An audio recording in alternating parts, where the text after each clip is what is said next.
My backyard has oak trees, not in my backyard, but my neighbors. It gives a nice shade, and when it's windy, I enjoy sitting. But one thing about oak trees is they absorb lot of nutrients from the soil. So what I do is I grow beans. I have beans which are climbers, and here I just let them grow on the soil. I may not harvest lot of beans from this because this is just for soil fixing, nitrogen fixing, and to make it fertile and good.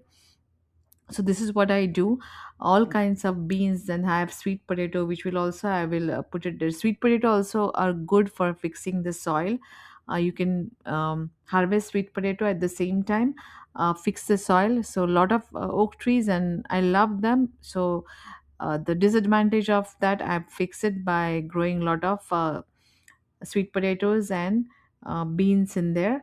So when you plant tomatoes also, tomatoes absorb lot of nutrients from the soil. So if it's a container, you can change the soil or add compost. So what I do is I uh, add compost to this. So this is another pumpkin creeper which will also help to fix the soil.